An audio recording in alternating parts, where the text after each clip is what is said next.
Blessed be everyone. Welcome to the Mystery Witch School. Welcome to the Mystery Witch School Live. And welcome to our topic on spell and spell tools. So we're talking magic today, and we're talking about the tools that you would use if you're doing magic. Now, it depends, of course, on what type of magic you're doing as to what tools you'll use, but I wanted to go through the most common ones for spell casting and just general sort of more witchcraft type of magic. Before we do, though, I'm Sandra, and this is the Mystery Witch School channel. If you're new to the channel, welcome to the channel. If you're not new to the channel and you've subscribed and you've been watching for a while, thank you for subscribing. Please subscribe. It does help get the information out there more for people who will find this useful. And also remember to like and to share as well so that you can get the channel out there and have more of a witchcraft topics going on out there. I do try to make this a little bit different to, I guess, other channels, just putting my own slant on things and my own experience as well. So this channel is all about Wicca and witchcraft, magic in general, spell crafting, also shadow work, which is one of my favorite subjects, and as well as tarot. So that's you'll get all of those things here on the Mystery Witch School channel. Hi, not Queen. So if that sounds like you and you haven't subscribed, please subscribe. And as we wait for people, just a little bit more about why I have a YouTube channel. I was reluctant to do anything witchy in public for a very long time. And while I was involved in groups offline, it was pretty scary to actually go online and, put it out there, because you're quite out of the broom closet when that happens.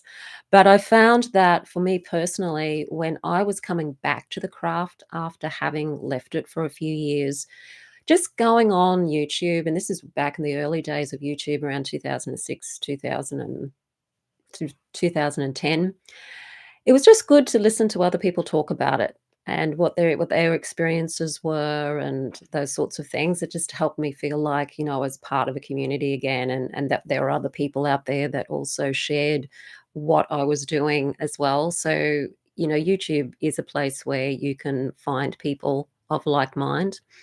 The school is set up to give you both a mix of free content, such as on here on YouTube, as well as my online courses. So I have online courses in spellcasting now, and in Wicca and witchcraft, shadow work, and also tarot.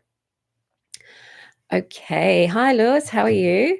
Hope you're doing well. You feel rubbish tonight. Oh, that's no good.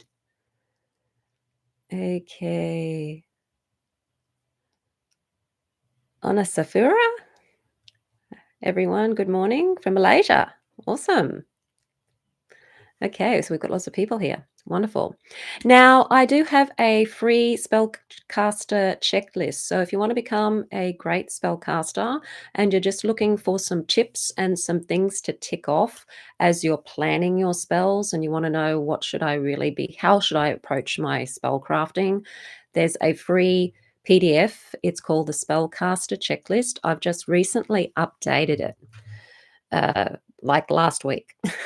So it's new. It's gone from a 2-page document to an 11-page document, I think. And whilst the checklist hasn't changed so much if you've got the old one, the new one has a lot more information in it at the beginning about spellcasting. So there's a lot more to read and to learn from that free PDF. And I've also just launched a brand new course in spellcasting. I'll talk more about that at the end, though, so that we don't get too caught up in it now. So as everybody's starting to join, welcome, and let's get on to the tools that you need for spellcasting. If you go out onto the internet and you're looking for spellcasting tools, you may find that there could be a little bit of confusion between ritual tools that are commonly used in, say, Wicca or any witchcraft types that use sort of a Wiccan type of structure and actual tools that you need for spells. So I want to clear up a little bit about that confusion so that we can understand what we're talking about when we're talking about spell casting tools. So when it comes to ritual tools, you'll come across a lot of information about the need for candles, for example. We use candles a lot in ritual and in spell casting because they set the mood and they also provide light for ritual. And when we're in a ritual framework, often we like to work in a dim light because it does actually help you connect more to your inner subconscious mind when the lights are down and when it's dark. We tend to go deeper within ourselves when there's less light. And this is a psychological thing. It's probably also a biological thing. So we work with candles to provide that really lovely light to be able to see what we're doing and also to put us into a state of mind of now it's time to go inwards and connect to nature, to connect to the god and goddess, to connect to ourselves. So candles are used for that reason. I know that a lot of people can't use candles because of where you live. There might be restrictions. You can use battery candles. They're the ones I've got at the back behind me. They're all battery operated. That's why they're in the bookshelf. I wouldn't put candles on a bookshelf otherwise because they're very dangerous in a bookshelf. They can burn it down. But battery ones are fine to work with because you're really just working with them for the light when it comes to ritual. You just want to be able to see what you're doing. And if you don't want to see what you're doing, then you don't need to have candles so much for ritual, that is. Another thing you'll find that you might find if you're looking up spellcasting tools, you might find that Google or the chatbots will tell you need an athame and you need a cup, and you need a pentacle, and you need a wand. These aren't necessarily spellcasting tools. Yes, you can use them as part of spellcasting, but they're not really spellcasting tools. They're more ritual tools.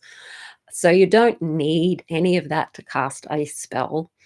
They're more for ritual and connecting us to the four elements. And if you're doing elemental magic, you may want to use those tools to represent the elements.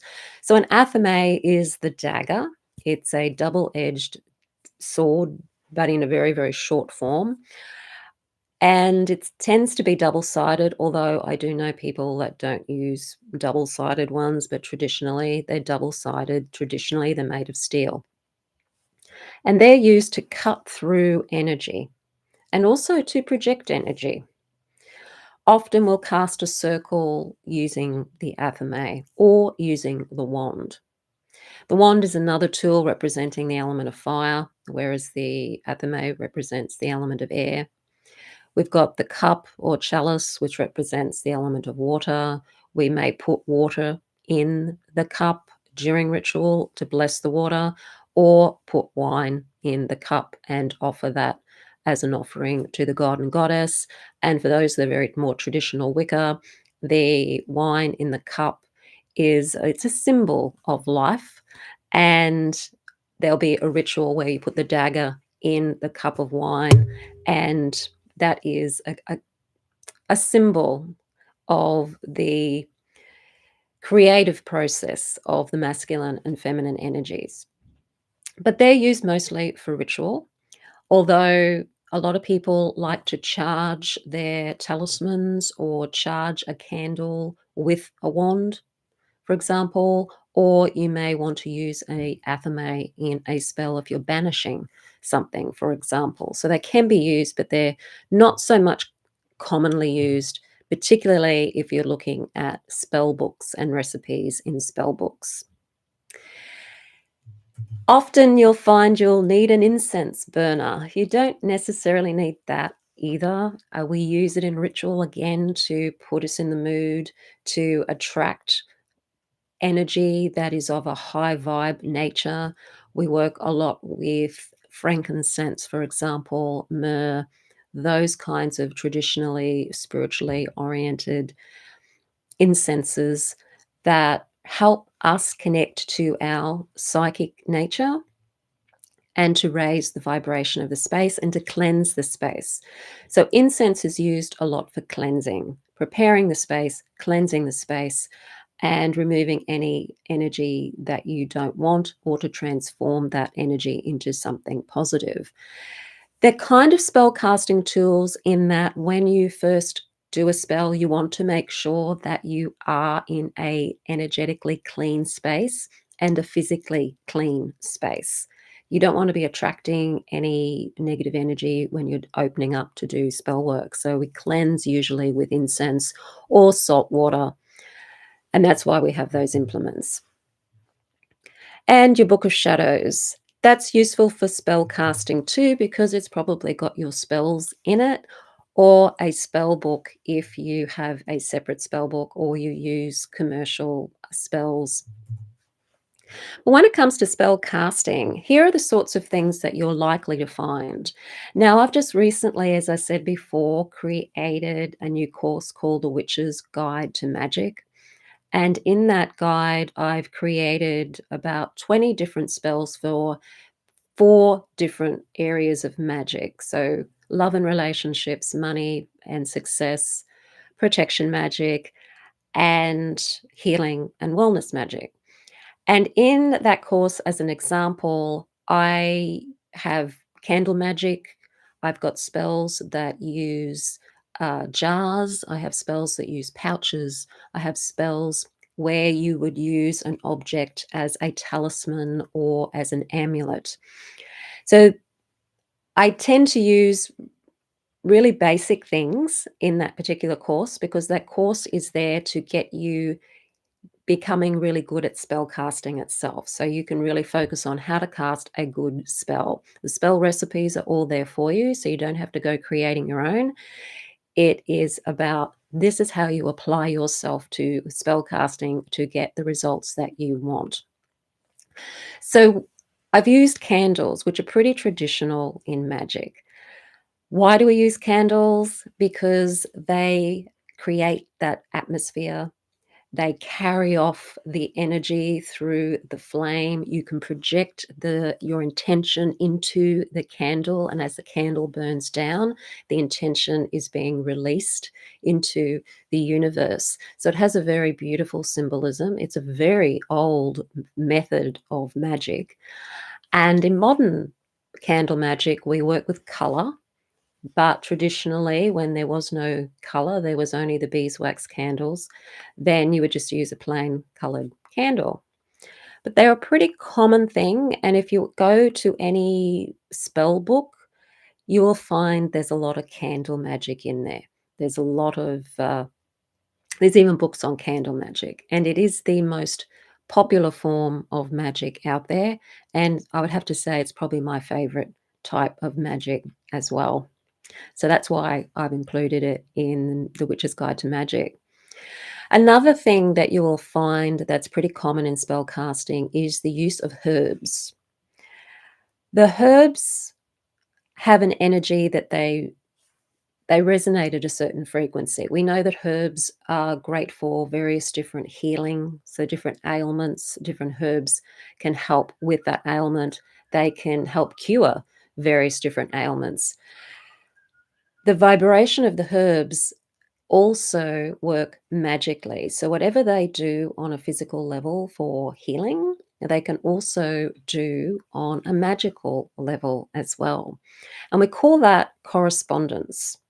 So, when a herb is vibrating at a certain frequency and it's matching our intention, for example, cinnamon is vibrating at a frequency of speed and it also connects to abundance because cinnamon was considered a a spice that would bring in a lot of money, and I guess physically when they were trading it did. So it's associated with money.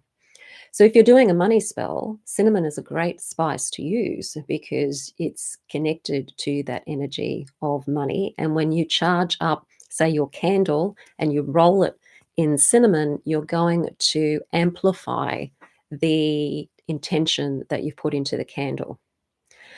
So you can use your herbs as just dried herbs, or you can use them if they're grounded up. You can also use them as essential oils as well. So you can either create your own essential oils or buy essential oils and use them as an oil to either anoint your candle or to anoint a petition or an amulet, ward, talisman. So we use plants a lot in magic. Other things that we use as well, particularly in modern times, are rocks. And I'll call them rocks because you can use pretty much any type of rock in magic, even the ones that aren't considered uh, pretty crystals. So we work with crystals, yes, but we can work with uh, any type of rock, essentially, even petrified wood, that kind of thing. And what they do, again, they resonate at their own frequency and they resonate at different frequencies. We use them for healing. We can use them for creating psychological states, and we also can use them to amplify our magic. They're amplifying your intention. They help you connect psychologically, which helps you then feel into your desire, to feel into your spell outcome as if it's already happened. And that can really, really bring in the magic really quite fast because you're feeling into it and you're getting a sense of what it feels like physically to already have what it is that you're doing the spell for. And that's really important for magic. We also use symbolic objects. So if you're doing a love spell, for example, you could draw a heart and use the heart shape as a part of your spell. You could carve the heart onto your candle. You could buy a charm, a heart charm, or a locket, and charge that up and use that as a talisman to bring in love into your life. And that can work for love, as in romantic love, or that can work for self love. So if you're doing a spell to bring more love for yourself, to care more for yourself, to bring in more self acceptance, to not beat yourself up so much, you can use that charm for that as well. We use jars, magical jars. You've probably seen witches' bottles on Amazon. Sometimes they're just tiny little things, or you can have big jars. It really depends on what you've got as your ingredients. And the jar is a container, so it's containing the energy. And you would put your intention in there, you'd put symbolic objects in there, you can put crystals in there, you can fill it up with herbs, all kinds of things that you put into that jar. And that jar then is a symbol of your intention. And we use those too. And that can just be a recycled jar from something that you've used in your pantry, you've finished it off, and you can use that jar for magic. So we use jars as well. We use magical pouches. So these are just little pouches. You can buy them in magic shops or you can make them up yourself, just a little bit of material and sew three sides together and then pop various different objects into your pouch the same way as you would a jar. Charge them up with your intention, and then you can carry that pouch with you. You could put that pouch somewhere significant, and that can be your connection to the magic that can resonate your intention out into the world. The most common thing you will find for spell crafting is pens and pencils and pins for carving into wax, for example, or if you're working with a wax dolly or something, a poppet. You can use wax for a poppet, or you can make the poppet out of material. It's used in positive magic for healing. And sew one up yourself. Make your own doll. if you're working to heal yourself or if you're working to heal someone else. It's really about how creative you can be with magic. But the pens, for example, is to write a petition. So a petition is a statement. It could be your spell, like a spell verse that you've written or that you've found somewhere in a book, or it could just be a verse. It could be an affirmation that you've made. Your petition is going to have words on it, and which constitutes the spell, as in spelling. You're spelling something when you write something down. And that's going to be your intention. It could be a word or it could simply be a phrase that represents what it is that you're doing your spell for. So if it is a love spell, it could be, I now have a wonderful, loving partner. That could be your petition. Or it could simply be love if you're wanting to bring more love into your life in general. You might just want to feel more love in your life and attract more loving energy into your life. So you might, a spell like that might just bring in more people into your life that are more of a loving nature or have a higher vibration, for example. If you want to bring in more peace and perhaps more compassion into a workplace, you could plant a talisman in there. It could just be a drawing that you've made or a diagram that you've made or a sigil, which is another form of magic, again, that's symbolic of what you want, and charge that up, and then that can then bring your intention into your workplace. You can use these symbols any way you want, and you can use drawing. You can draw a ward for your home to protect your home. You can draw a talisman. You could draw an amulet and just have symbols on it. You could draw a circle and put dollar signs in it if you're wanting to draw more money to you. Whatever is symbolic of what it is that you want, you can draw that. When I was looking for a home, I drew a plan of the home that I wanted so that I had something that was kind of tangible for for the magic to work through, and something that I could relate to and connect the magic to. So I did a candle spell with a brown candle, and I also did a plan, and I put the candle on top of the plan and did the spell, allowed the candle to burn down. So we combine things in magic. We can combine candles with herbs and also with our drawings or our petitions.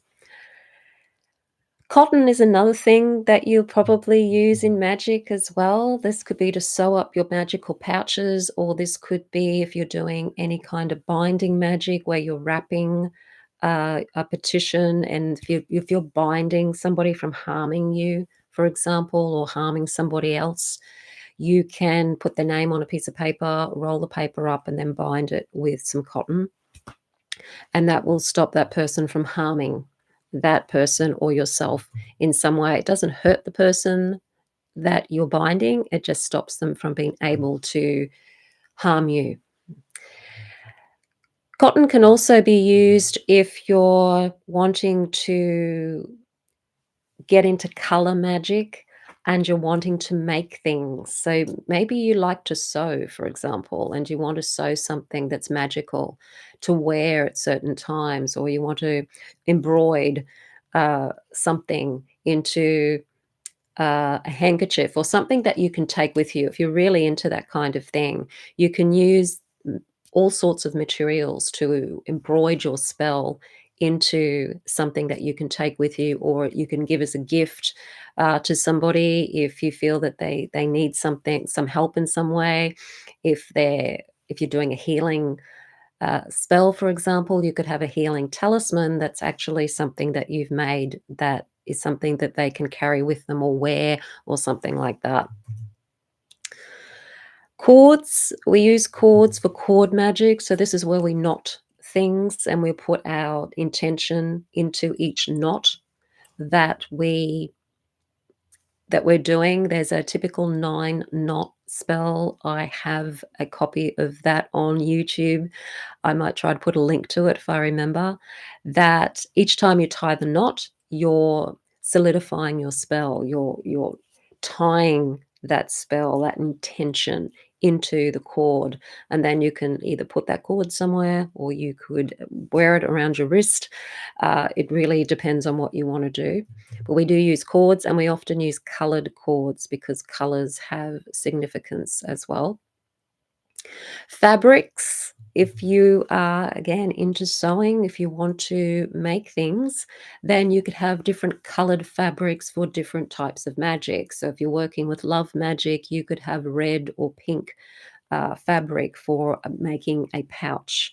You could have green fabric for a money pouch, that kind of thing. We use heat-proof bowls or cauldrons a fair bit, and the reason we do that is because the petition, if you've written your spell or your intention on a piece of paper, we often burn it. And when it's burning, it's like it's sending the energy out into the universe. It's sending the intention out there. And we need a heat-proof bowl for that, of course. And I also like to use tongs if I'm going to be burning something, a piece of paper. I prefer to use the tongs to grab the paper, put it over the candle for it to light, and then put it into the heat-proof bowl. That way, it's a safer way and you don't get your fingers burnt. So tongs are another thing to have in your spell kit. I also like to use tiles to do candle magic on, or if I'm going to be burning anything or using fire, I use a tile and I put the tile on my altar because it's heat proof for one thing. And magic can be messy, particularly candle magic. When you're rolling your candle in herbs, you've got to have the herbs spread out so that you're rolling the candle. You can use paper for that. And wax does tend to drip. So you can end up with a lot of wax on your altar otherwise. And I find that tiles just are easier to clean and they're a lot safer to use, particularly if I'm letting a candle burn down.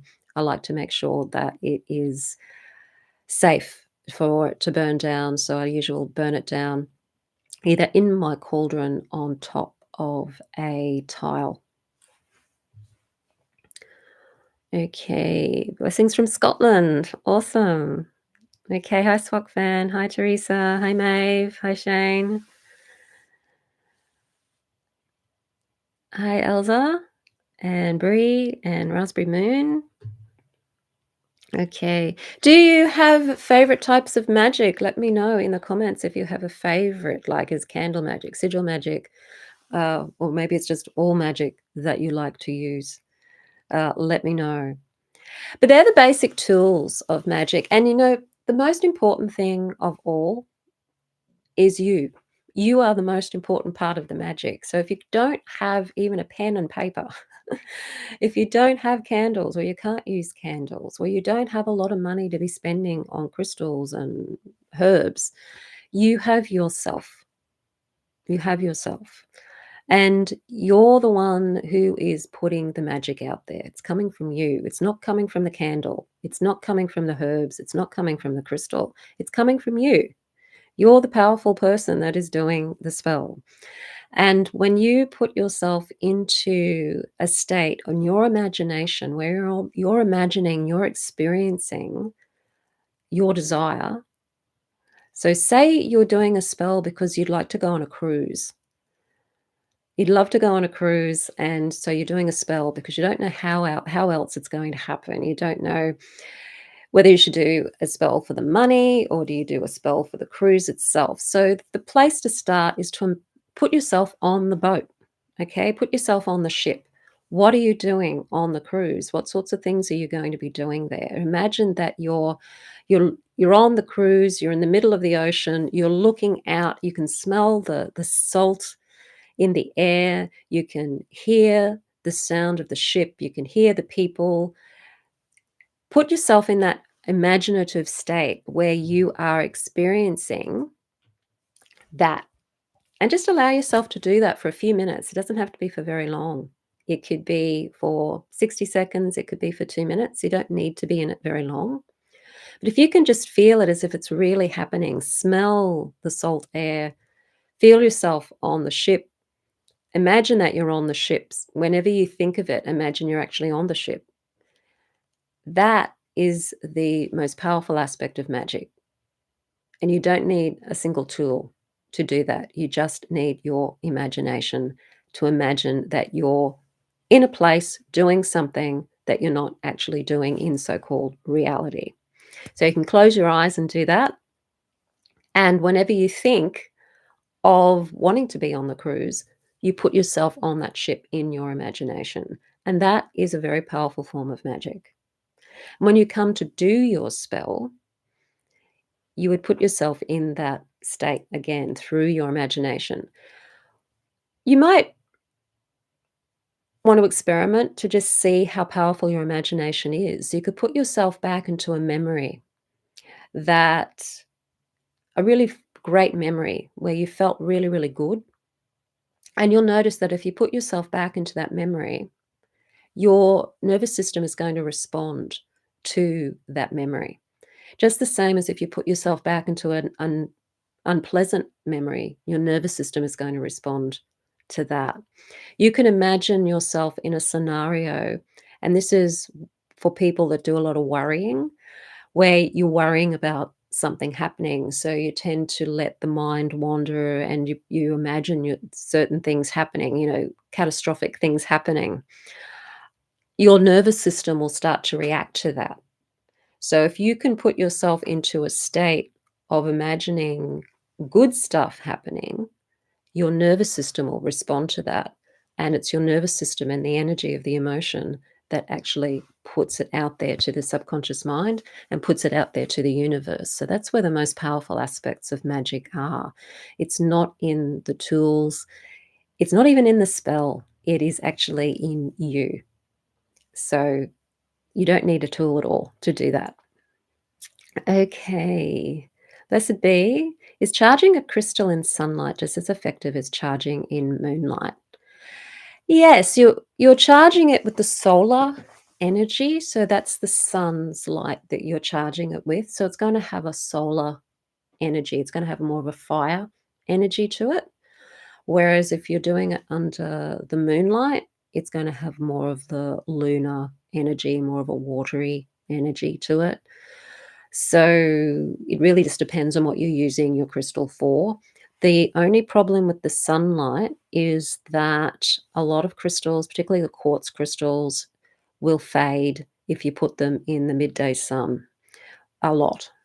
They will fade. And so if you are going to do a solar charging of a crystal, make sure it's early in the morning. So the sun's light is on it, but it's not a strong light and it's not on it for too long. You don't want to be leaving it out there because it will fade. Whereas with the moonlight, you can pretty much leave it out there all night. It's not going to be a problem because the moon won't fade anything. Okay, I actually do want to go on a cruise. Oh, awesome. Okay, well, now you know how to get there. So, yeah, figure out where you want to go and imagine that you're on the ship, and even if you're just about going about doing everyday things, so for example, you might be walking down the street and you can use your imagination. You could imagine that you're walking down the street in another place. So if you're going on a cruise and it lands at various different ports and you're going sightseeing or something, you can imagine as you're just walking down your street or walking down the street in the city somewhere, that you're actually walking down that street, an imaginary street, in another place, a place where you might want to go or get off the cruise and investigate.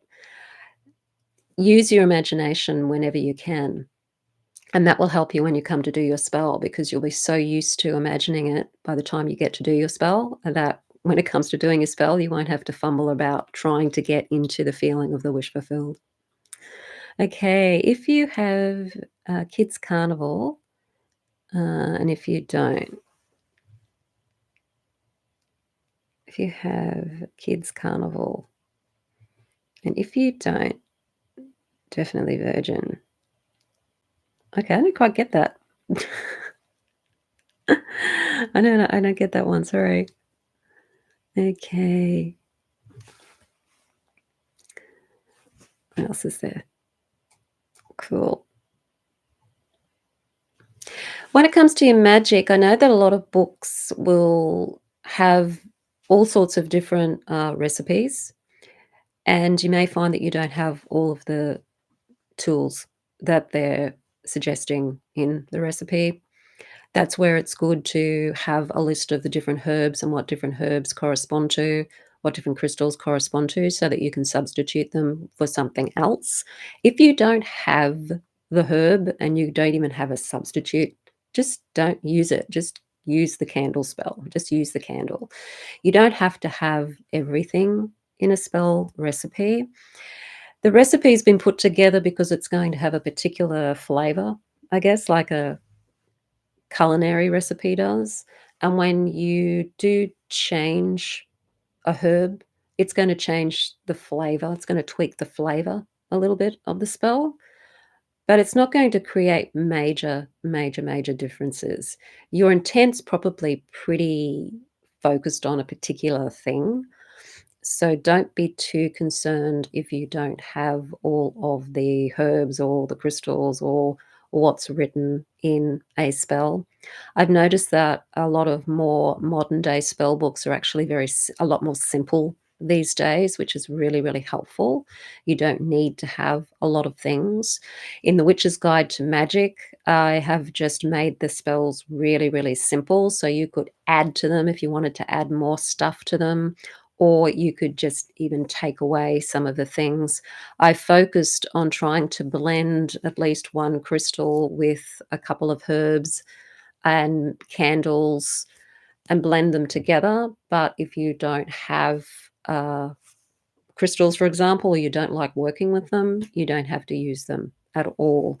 So, but you can be flexible with your tools.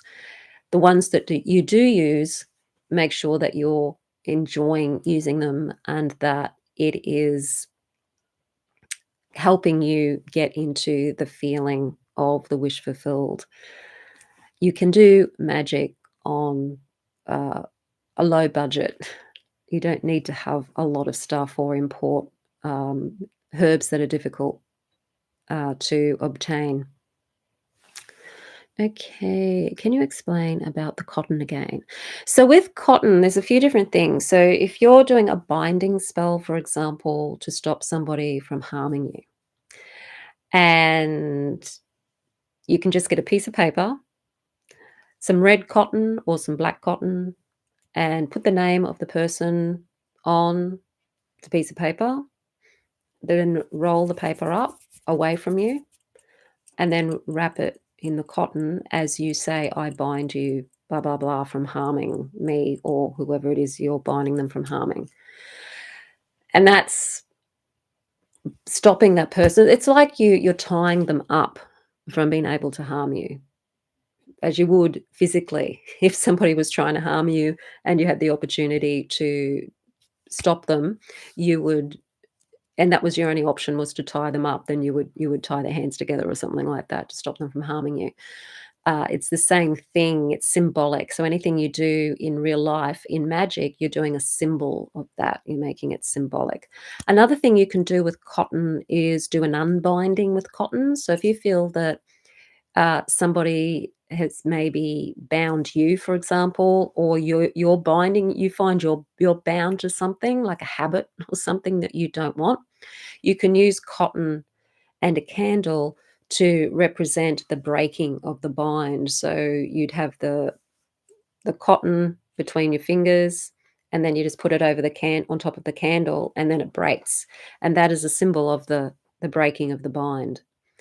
Cotton, because you can get it in different colors, you could use it to sew your pouches as well. So you might want to have a a red pouch with black cotton, or you might want to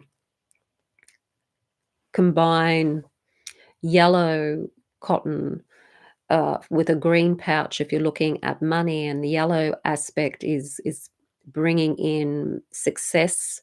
It's bringing in more of a communicative aspect to your spells. So maybe you want success with social media. You can combine colors and use cottons and fabrics for that. So I hope that makes sense. Hi, Ricardo. Thank you.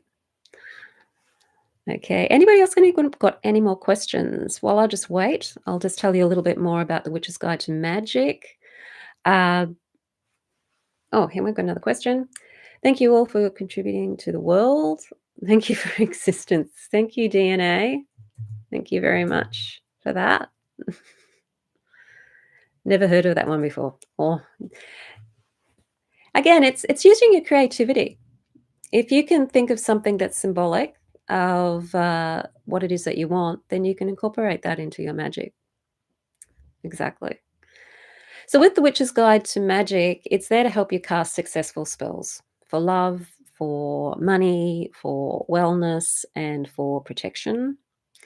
So, it's great for you if you don't know how to focus on what you want, if you're struggling with visualizing your desire, if you're doubting yourself and your abilities to do magic. Maybe you've had a few failures and you doubt yourself, and so this can help get your confidence back up again.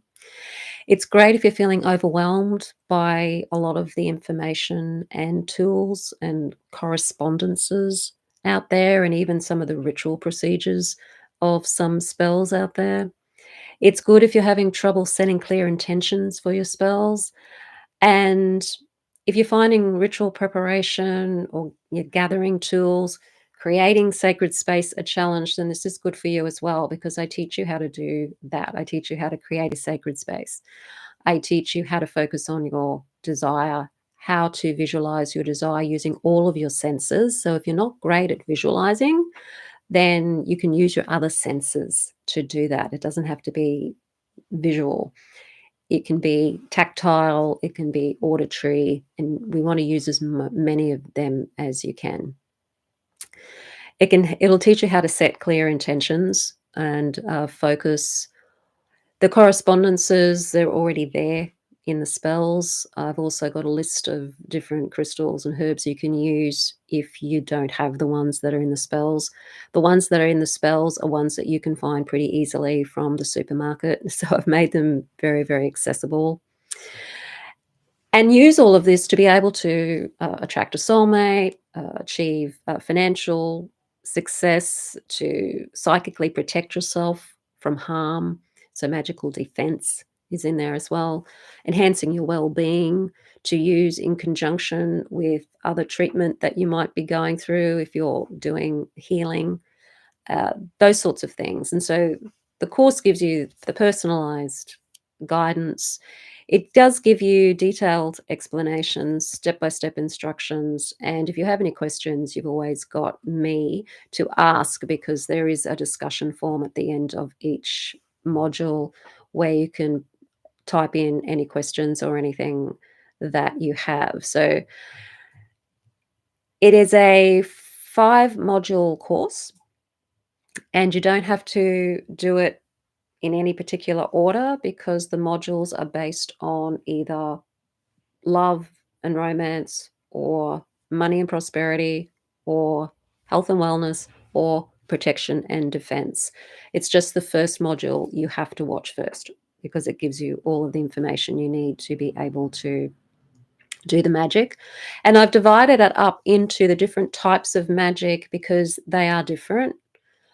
Casting a love spell isn't necessarily the same as casting for money, for example. And a lot of people struggle with different types of magic too, which can be really annoying, because you may know the basics for spell casting in general, but not know why you're struggling with the money magic when you're great at doing love magic, or the other way around.